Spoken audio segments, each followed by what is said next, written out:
네, 새해 첫날 첫 예배가 드렸습니다. 여러분 다 교우들 간의 인사를 나누셨겠지만 새해 인사를 다시 한번 나누시면서 한 가지 인사를 더 덧붙였으면 좋겠습니다. 새해 복 많이 받으십시오. 한 해 동안 제가 돕겠습니다. 이렇게 한번 인사를 나눠보시기 바랍니다. 시작. 새해 복 많이 받으십시오.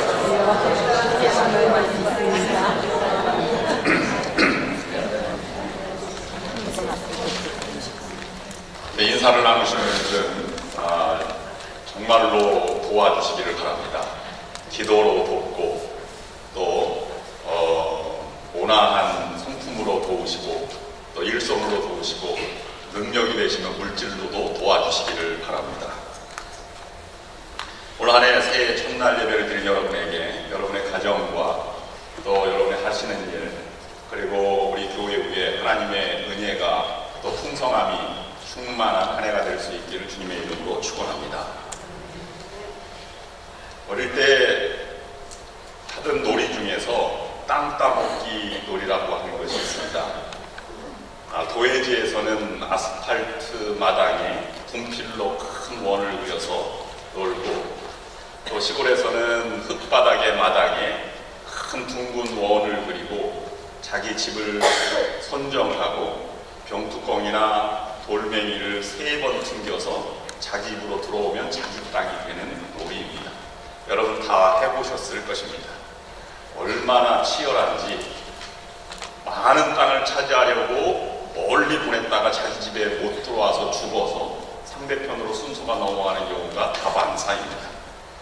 또 너무 작게 튕기다가는 그것이 금에 닿아서 자기 땅도 못 차지하고 너무 작게만 차지하다가 게임에서 지는 경우도 다반사입니다. 보다 많은 땅을 차지하기 위해서 열심히 땀을 흘리며 서로 싸워가며 그 놀이를 해본 기억이 있습니다. 그렇게 치열한 게임 중에서도 저녁이 되면 문을 열고 엄마가 이렇게 부릅니다. 대영아, 밥 먹어라. 그러면 그런 아까운 땅도 뒤로 버리고 뒤도 돌아보지 않고 집으로 들어버리고 맙니다.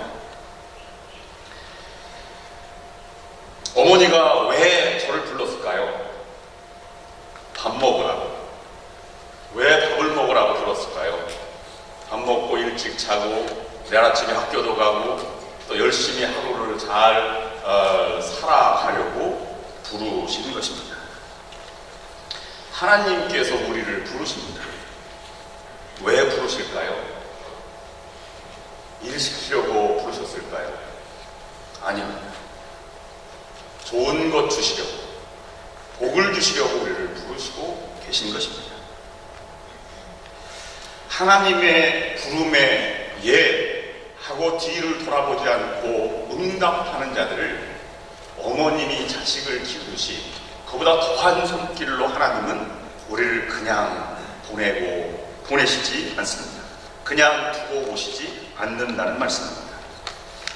반드시 좋은 것으로 채워주시고 풍성한 은혜의 삶을 살아가고 승리할 수 있도록 우리를 돕고 또 능력을 주시고 인도하시는 분이 하나님이십니다. 그 부르심에 응답하는 그러므로 하나님의 큰 복과 은혜와 능력을 덧입어 승리하는 여러분들의 한 해가 될 수 있기를 주님의 이름으로 축원합니다. 여러분 지난 삶을 돌아보면 하나님께서는 우리가 한 것보다 더 구체적으로 우리를 도와주셨습니다. 맞춤 형식으로 가장 좋은 사람을 만나게 하셨고 가장 귀한 자녀를 두게 하셨고 가장 기쁜 가정을 만들어 가게 하셨고 귀한 사업과 교회를 만나게 하셨습니다. 그렇다면 그 하나님께서 구체적으로 인도해 가신 그 인도하심이 앞으로도 부름에 응답하는 자들에게 그렇게 더 인도해 주시는 분이 하나님이시라고 하는 것입니다. 오늘 본문 말씀은 사무엘을 부르시는 하나님의 음성입니다. 그리고 부르셔서 그에게 이 사명을 전달하시는 내용입니다. 오늘 본문 말씀을 통해서 보면 하나님의 부르심에는 몇 가지 특징이 있다는 것을 볼 수 있습니다. 첫 번째로는 하나님은 우리를 부르시되 개인적이고 인격적으로 부르신다는 것입니다. 사무엘이 성전에서 있을 때 하나님이 여러 번 부르셨습니다. 그러나 엘리는 그 음성을 듣지 못하고 하나님이 뭐라고 말씀하시느냐 이렇게 사무엘에게 묻는 것이 오늘 본문에 있는 말씀입니다. 부르는 호칭에 따라서 인격이 묻어나고 사랑도 묻어나게 됩니다. 제가 생각을 해보았습니다. 다른 사람을 부를 때 사랑과 인격이 달려있으면 끝이 길게 느려집니다.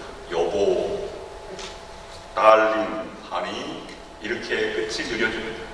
거기에 코 소리가 들어가면 더 사랑이 묻어있는 것 같습니다. 그래서 이름도 부를 때 이름을 부르죠. 개영아, 후이나 이렇게 이름을 부르죠. 근데 인격이 약간 사라지면 딱딱해집니다. 성을 붙이죠. 송계영, 뭔가 지적할 때 이렇게 말을 하게 됩니다. 그러면서 야단치고 책망하고 잘못을 지적하게 됩니다.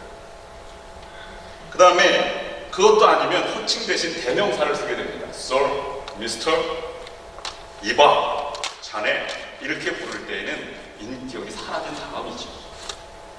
그 다음에 면전에서도 사람을 부를 때 없는 것처럼 부를 때가 있습니다. 야, 어이 이렇게 보고 있는데 그렇게 부르는 경우도 있습니다. 그것은 무시하는 태도의 호칭입니다.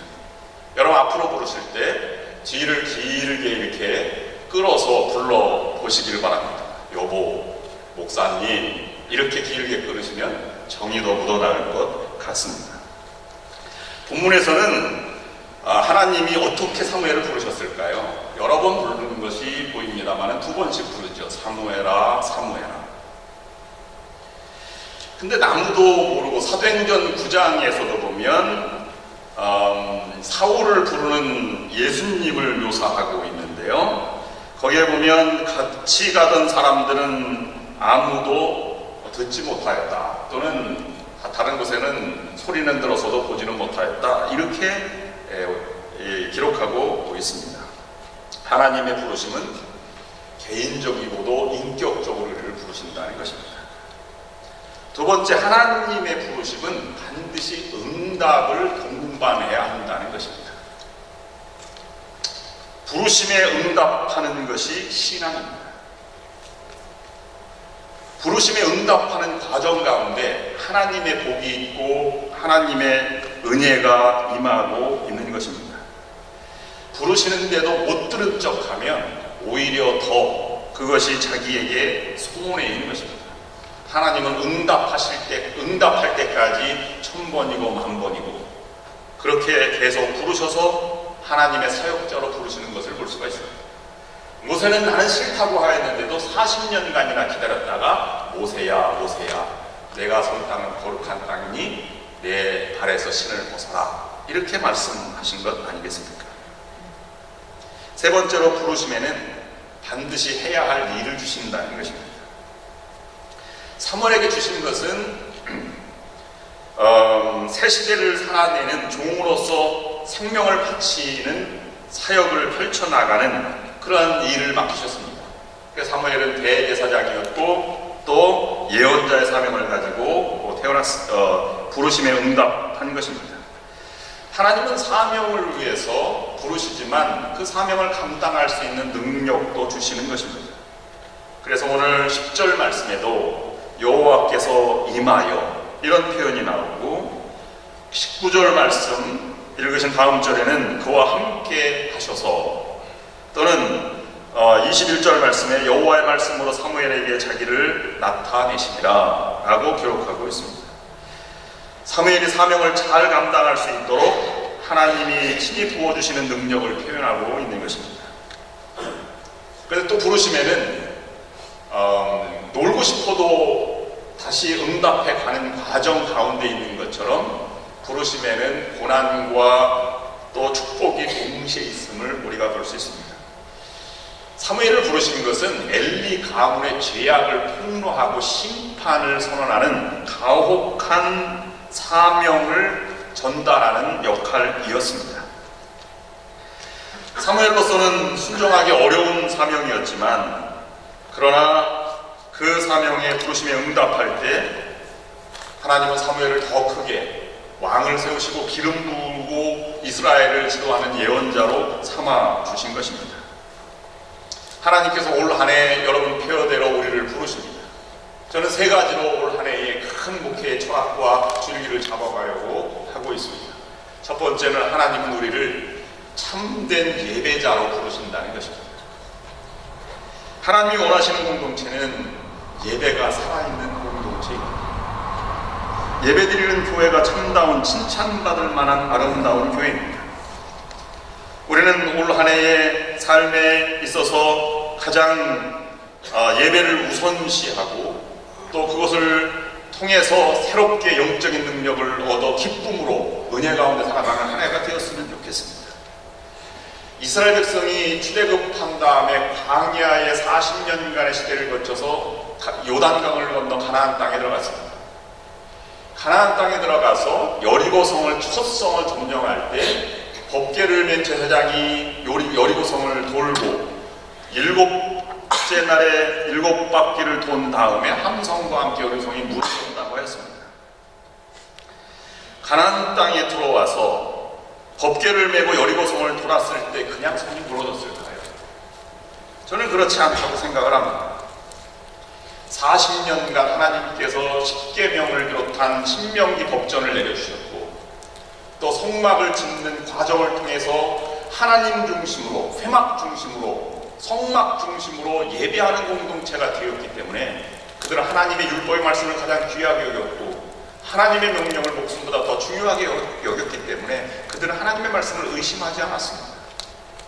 그렇게 40년간 묵상하고 그것을 철저히 믿었던 출애굽 2세들에 의해서 그 믿음이 여리고성을 무너뜨리게 한 것입니다. 한 번의 예배로 모든 것이 끝나는 것이 아닙니다.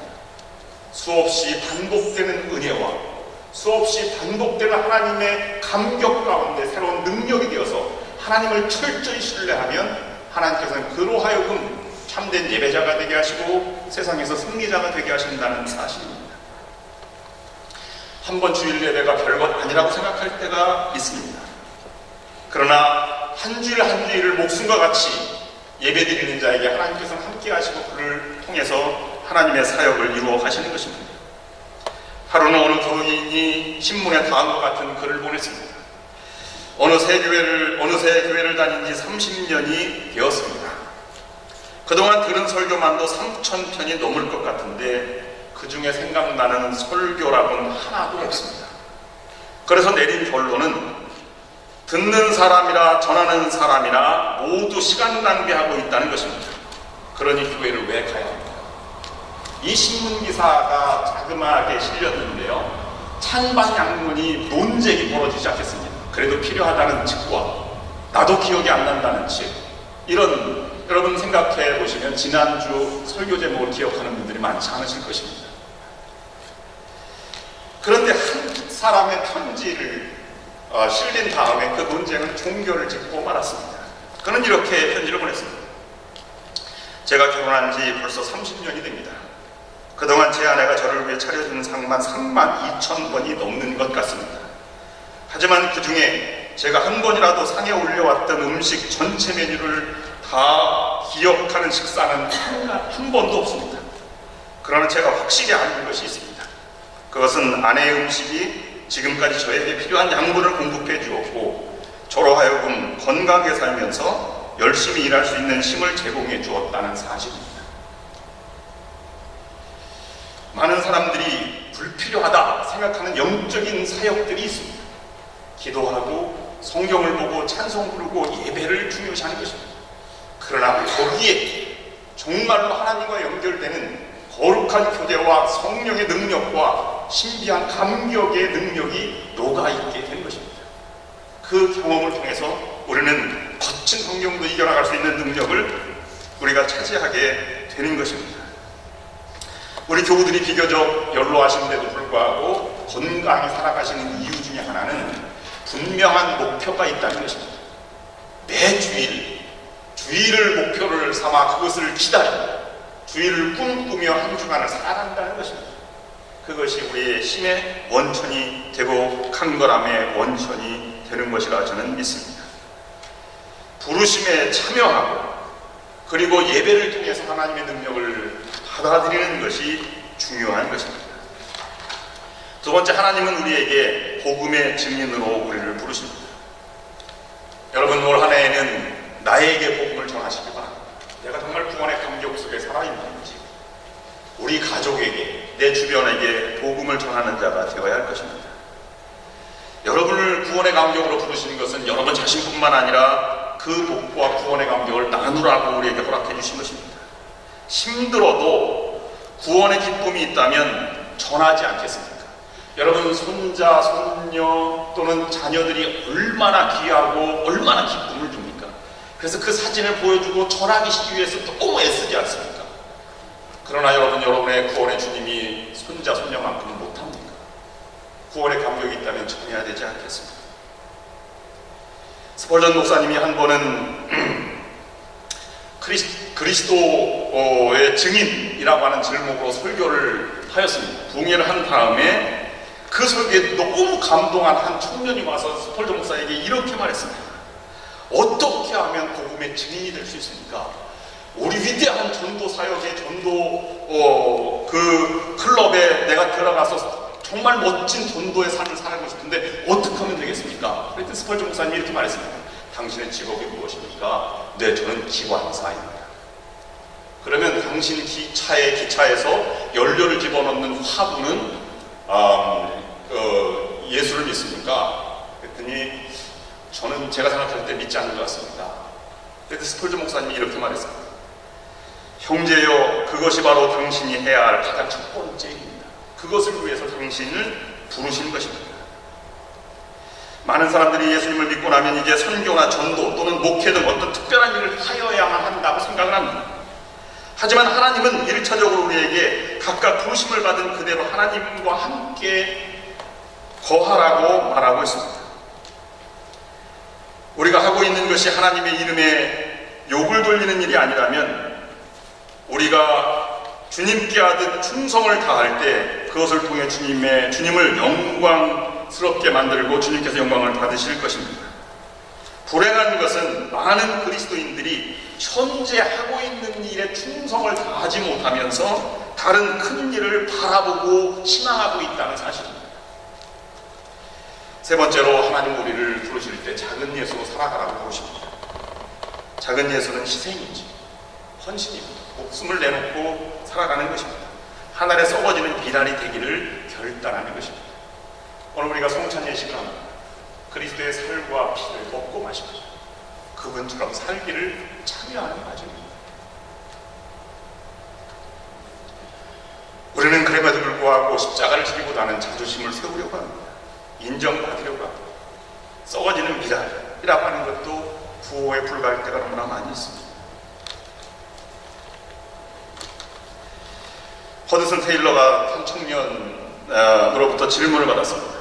이제부터 본격적인 제가 예수 믿는 사람으로 살고 싶습니다. 얼마나 성경을 읽어야 되고 얼마나 기도해야 됩니까? 신앙은 얼마나 연조가 있어야 됩니까? 이렇게 말했을 때 허드슨 테일러가 이렇게 말했습니다. 이보시오, 촛불이 켜져 있는데 언제부터 빛을 발합니까? 네, 그 불 붙이는 순간부터 빛을 발하지요. 바로 그것입니다. 구주를 믿고 난 다음부터 빛을 발하게 되어 있는 것입니다. 그것을 비추시면 되는 것입니다. 그러면 이미 훌륭한 그리스도인입니다 라고 말했다고 하는 것입니다. 오늘 우리가 하나님의 음성을, 하나님의 부르심을 통해서 우리가 응답하는 과정이 한 해에 여러분의 신앙의 여정이 되길 바랍니다. 때로는 힘들고 어려워도 그것을 응답해 가는 과정 속에 하나님은 큰 능력을 베풀어 주실 것입니다. 그런 한 해가 되어서 승리하는 여러분들이 될 수 있기를 주님의 이름으로 축원합니다. 기도하시겠습니다. 하나님, 우리를 부르시고 사명을 주시는 하나님, 우리에게 감당하기 어려운 사명도 때로는 있지만 믿음으로 감당할 때 감당할 능력도 주실 뿐만 아니라 그것을 통해서 넘치는 하나님의 풍성한 은혜와 감격을 맛보며 살아갈 수 있도록 인도하여 주시옵소서. 예수님의 이름으로 기도드립니다.